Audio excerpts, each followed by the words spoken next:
Alright, welcome to WWE 2K24, brand new out, and honestly doing really well.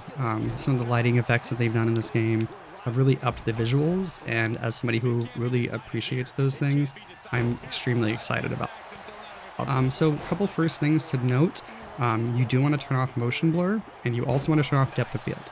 Depth of field is going to hide away that crowd from you and make things harder to see, and it's okay for like cinematic games, where, you know, a director wants you to focus on something, but it's not necessary in games like this where you can let your eyes draw wherever your eyes want to go. You know, don't let depth of field make that choice for you. Plus, it just blurs things that don't look good. Overall, I think the picture looks better when there's no depth of field. Motion blur, a lot of the same stuff, but you also get some potential ghosting in motion blur if it's using any kind of temporal status. So let's look at DL DSR first. Basically what that is going to do is it uses an NVIDIA GPU, and within the GPU itself, it's actually rendering the game at 4K. And then it's taking that 4K and it's using deep learning to scale it down to 1440p for me in a way that's going to give me no aliasing, but still have all the objects that you can see here, if that makes any sense. So without losing detail, and it honestly is kind of like hacks. It's such a good feature.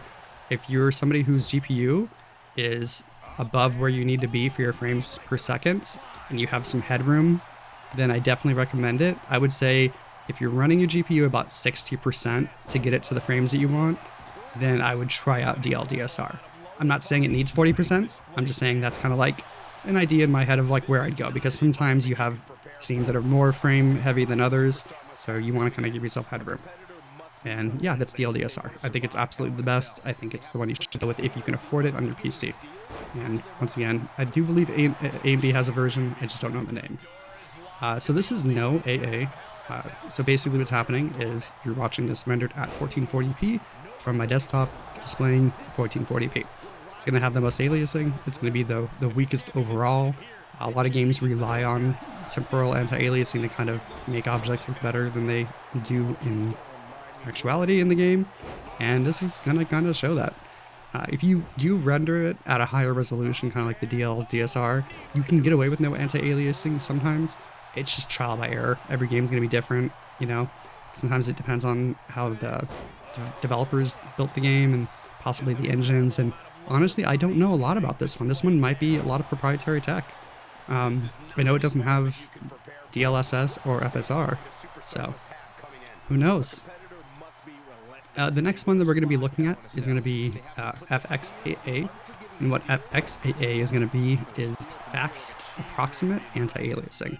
What Fast Approximate Anti-Aliasing does is it kind of just takes a generic idea and does it quickly, as most efficient as possible on your GPU, but it's also probably the ist of them all.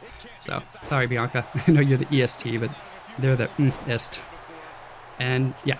So it's better than nothing, that's for sure. You will still see some aliasing, I should say, with the Fast Approximate. But in general, I do think it's worth having over nothing, and I absolutely 100% still believe that's better to use over TAA. You can still see crispness in all the wrestlers, the characters, the superstars. You can still get a good idea of what's going on with all the pieces and the parts. Nothing's mixing together because it's not temporal. It's just looking at what's in the game, and it's not making anything up. Temporal anti-aliasing, unfortunately, does do that. A couple other things that temporal anti-aliasing can cause: ghosting, blur. And honestly, when you're playing it at the full resolution like this, you may not notice some of those things. But in a game type like Hell in a Cell, where you have this fencing in front of it, small objects that are going to go across those, like that fencing, are going to get jumbled and possibly ghost, and the game's not going to read it correctly. And overall, it's just going to give an idea to your head that it's kind of just harder to follow, I should say.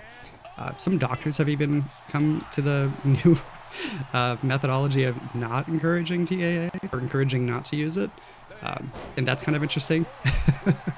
I think that's kind of something that I'll be looking into. There's a huge community against TAA, I will say that, and I think that they have very valid complaints. And I do know that TAA does continue to grow and get better, but if you look at the very beginning of this video again, when I had all 4 videos up at the same time and you watched this square, it's kind of scary. In fact, let's take a quick look at it again. So just watch that bottom corner and just look at how much blurrier it is and how much harder it is to follow details than the others.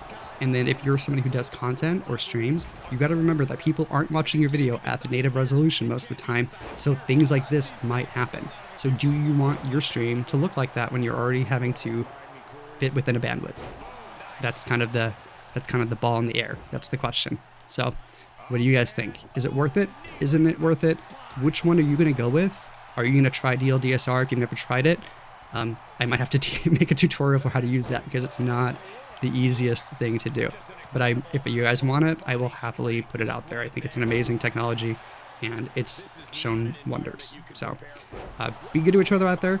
Have fun with this game. Bianca Belair fucking rocks and deserved that cover. Love you.